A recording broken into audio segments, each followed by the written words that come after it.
Indri, silakan. Nggak ada jam ngajar ya hari ini ya? Ya, alhamdulillah kemarin sudah full karena hari ini hari Jumat jadi agak late. Oh iya, berarti bisa ngobrol-ngobrol dengan saya ya sebentar ya. Jadi begini nih khusus kita kan sekarang lagi praktek saya lagi mau melakukan praktek coaching gitu. Tapi khusus nggak usah khawatir. Jadi praktek coaching ini tuh rahasia antara kita berdua aja gitu ya. Nah, terus saya lihat tuh walaupun rahasia ya Bu, mungkin nanti seandainya misalnya ditayangkan atau gimana, paling hanya untuk pembelajaran aja. Iya khususnya bersedia kan khusus? Siap. Iya.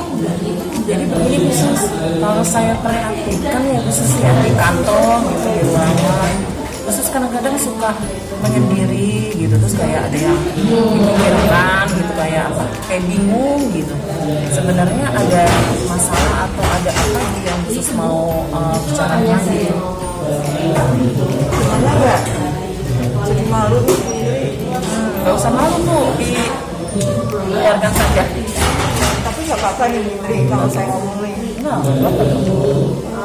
Bener ya Indri, jangan disampaikan sama yang lain ya. Saya merasa gak enak. Sebenarnya gini Indri, saya tuh merasa status saya tuh rada kurang.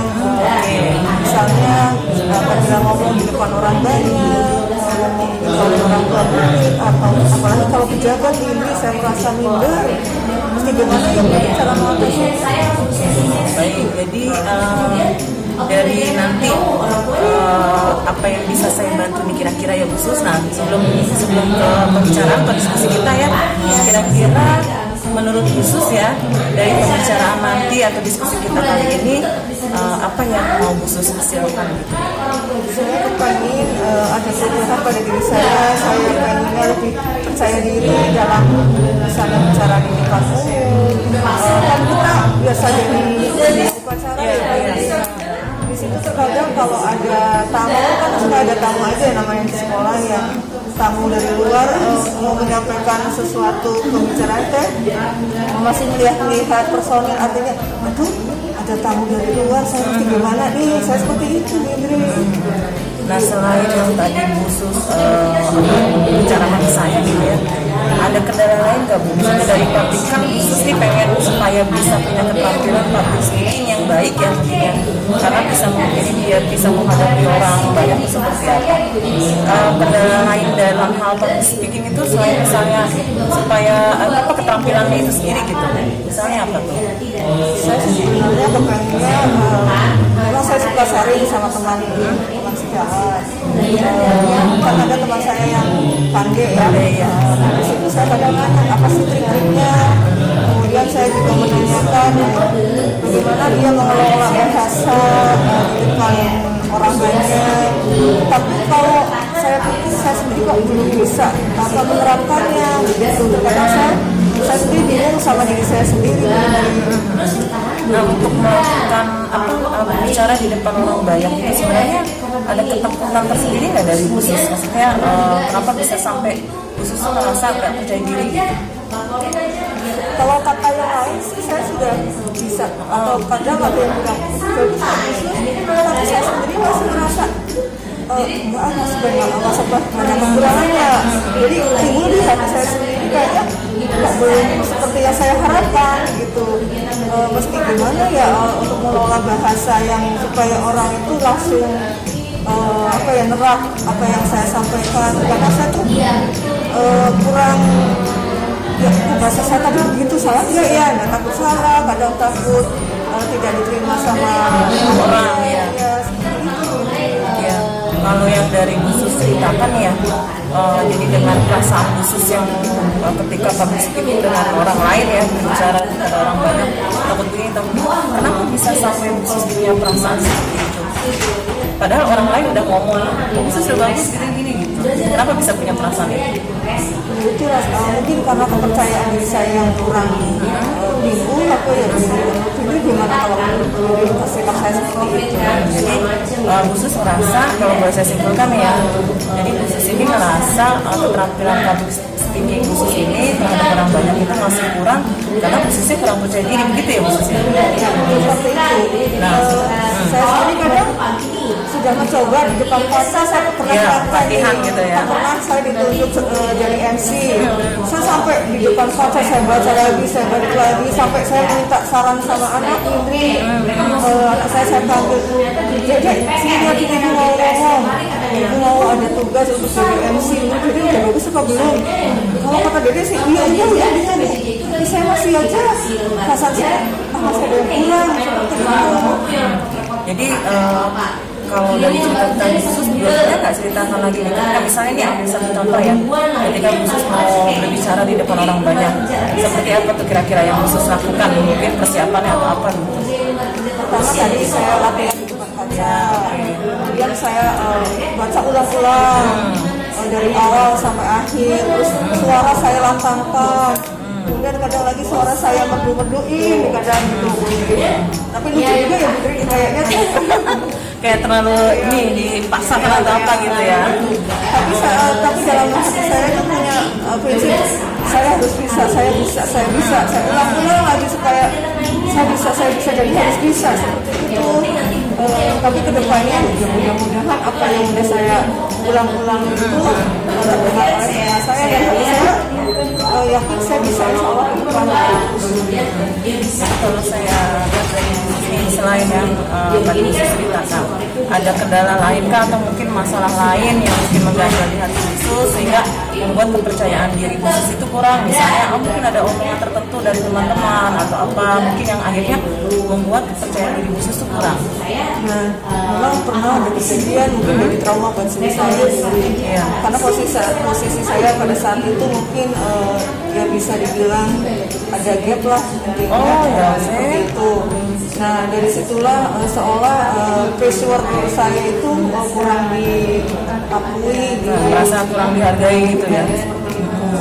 Mungkin jadi apa ya terngiang dan itu menjadikan saya tuh kurang percaya diri untuk langkah selanjutnya. Jadi kalau saya lihat sih di sini khusus itu merasa nggak percaya diri itu, jadi kelihatannya takut nanti temennya ngomongnya begini gitu, misalnya khusus ngomongnya khusus begini, jadi takut diomongin orang atau apa gitu mungkin ya khusus ya. Sebenarnya sih saya tipe orangnya orang mau bilang apa silahkan, saya katakan dosa. Cuman mungkin karena waktu sebelum ini memang yang tadi saya sampaikan pernah ada game itu, tapi terulang kembali saya nggak mau hati saya kayak membuka luka lama lagi seperti itu. Jangan sampai terulang lagi yang dulu gitu ya. Sebenarnya itu salah satu sifat atau karakter khusus yang bagus ya, artinya bukan tidak peduli dengan orang lain, bukan, cuma kalau untuk hal yang negatif, kalau saya lihat dari cerita khusus, kalau untuk hal-hal yang negatif khusus kayaknya lebih terlihat saudara jangan terlalu dipikirkan gitu, karena lebih baik kan dengarkan yang positif supaya nanti kalau dilihat dari ini ya, dari potensi khusus ya, di sini khusus tuh kayaknya orangnya semangat gitu, mau belajar, bekerja keras gitu kalau saya lihat. Jadi kalau menurut khusus nih, apa yang kira-kira khusus mau lakukan nih untuk bisa meningkatkan kepercayaan diri khusus dari potensi-potensi khusus yang tadi? Di samping yang tadi saya sebutkan harus belajar selalu merangkak kalimat, kemudian berlatih. Saya harus punya prinsip double lah kalau kata orang Jawa. Harus bisa gitu ya. Saya harus bisa buktikan dengan apa yang orang pernah katakan sama saya, harus saya kesampingkan demi saya untuk mencapai tujuan saya dari awal tadi. Berarti karakter khusus ini penuh dengan semangat, artinya mau belajar, terusnya mau membuka diri sebenarnya ya khusus ya. Jadi kalau menurut saya itu ide yang sangat bagus sekali, artinya untuk supaya bisa meningkatkan kepercayaan diri khusus tadi mau melakukan banyak latihan satu, kemudian ada misalnya tidak mau mendengarkan orang lain ya, tapi lebih ini lagi lah istilahnya, lebih berpikiran positif, ya lebih positif ya, bisa membantu perkembangan kita bersama istilahnya. Nah itu kan mungkin ini yang menjadi skala prioritas khusus ya, ininya untuk rencana aksi ini. Nah kemudian kalau menurut khusus ya dari yang tadi khusus ceritakan tadi, kira-kira apa rencana khusus selanjutnya? Rencana saya harus bisa mengelola emosional saya harus lebih positif tinggi, kemudian saya harus bisa menata diri lah intinya seperti itu. Jadinya mungkin dengan mengelola diri khusus ya, tidak cepat emosi misalnya dengan omongan-omongan orang yang dia ngomong gini, jadi akhirnya bisa meningkatkan kepercayaan diri khusus seperti itu ya khusus ya. Iya, setiap mereka yang sekiranya larinya ke negatif, saya mesti pintar atau bisa menyaring lagi ya, karena khusus lebih ingin meningkatkan pengelolaan emosi diri juga ya di situ. Itu sangat menurut saya gitu ya, salah satu solusi yang sangat bagus sekali, sangat baik sekali. Jadi untuk meningkatkan kepercayaan diri khusus, berarti khusus tadi pertama ya salah satunya yaitu ingin mengelola emosi di dalam diri kita supaya nanti tidak terpancing emosi atau apa gitu ya. Itu bagus sekali ya khususnya. Nah sekarang berdasarkan tadi yang khusus ceritakan ya, rencana-rencana aksi yang sudah khusus mau lakukan, bisa ceritakan kembali misalnya bentuknya ini komitmen khusus nih mau apa dulu nih gitu intinya. Pertama saya mungkin mesti mengikuti pelatihan atau workshop tentang public speaking, kemudian sekali yang kedua seperti yang tadi dibilang pengelolaan diri, kemudian lebih menata emosi, kemudian tidak harus harus mendengarkan hal-hal yang negatif seperti itu. Jadi itu komitmen khusus untuk bisa meningkatkan rasa percaya diri dalam keterampilan public speaking gitu ya khususnya. Itu menurut saya ide yang sangat baik sekali, bagus sekali. Nah untuk membantu khusus nih kira-kira ya supaya khusus ini kan rencana khusus, komitmen khusus udah mantap nih ya, semangatnya udah mantap. Oh saya ingin bisa mengembangkan keterampilan public speaking saya. Oh saya ingin bisa meningkatkan kepercayaan diri saya. Kira-kira ada nggak orang yang menurut khusus ini bisa membantu khusus itu dalam menjalankan komitmen ini? Ada di teman sejawat saya, ada salah satu orang yang bisa lah membantu saya dan kadang saya sering curhat sama dia. Kemudian ya tentunya kepala sekolah sebagai pemangku kebijakan di sekolah.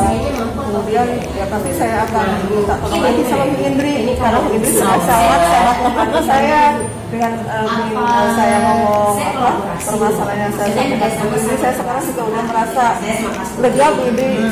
Saya sangat terima kasih sama Bu Indri sehingga saya jadi tahu apa yang akan saya lakukan ke depannya. Sama-sama khusus. Jadi rekan sejawat khusus ini yang akan membantu dalam menjalankan komitmen khusus ini, kenapa harus memilih dia? Kira-kira menurut khusus apa? Kenapa harus dia gitu? Dia tuh orangnya